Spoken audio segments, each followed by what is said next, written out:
कहानी है एक किसान और आलसी बेटे की। बहुत समय पहले एक गांव में एक किसान रहता था।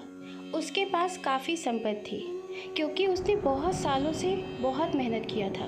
उसके पास बहुत बड़े बड़े खेत थे, पर वो बहुत दुखी था क्योंकि उसके बेटे बहुत आलसी पसंद थे। वह उसकी मदद नहीं करते थे और सारे दिन सोते ही रहते थे और अपना समय फालतू के खेलों में बर्बाद किया करते थे। एक दिन किसान बहुत बीमार पड़ गया। उसके बेटों ने डॉक्टर को बुलाया, जहां डॉक्टर ने कह दिया कि आपके पास ज़्यादा समय नहीं है, आपकी कोई आखिरी ख्वाहिश हो तो पूरा कर ले। वैसे तो आलसी बेटे कुछ काम के नहीं थे, लेकिन वह अपने पिता से बहुत प्यार करते थे। डॉक्टर के जाने के बाद वह सभी रोने लगे।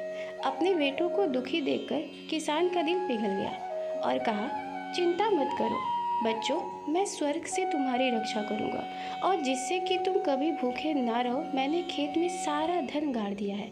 जब वह तुम्हें मिले तो तुम लोग बाजार जाकर उसे बेच देना, वह तुम्हारे ज़िंदगी भर के लिए काम आएगी।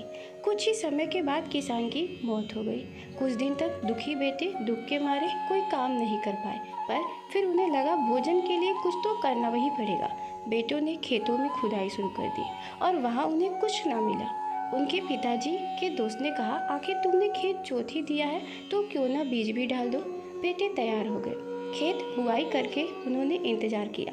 उस साल मूसलाधार बारिश हुई। एक दिन जब बेटे सुबह उठे तो उन्होंने हवा में लहराते हुए अपनी फसल देखी। यह सब देखकर उनकी आंखें फटी की फटी रह गई और उन्होंने कहा कि यह वही धन था जो पिताजी हमारे लिए छोड़ के चले गए। अगर हम काम करेंगे तो हम कभी भी भूखे नहीं रहेंगे। बच्चों, हमें इस कहानी से यह शिक्षा मिलती है कि हमें कभी भी आलस नहीं करना चाहिए।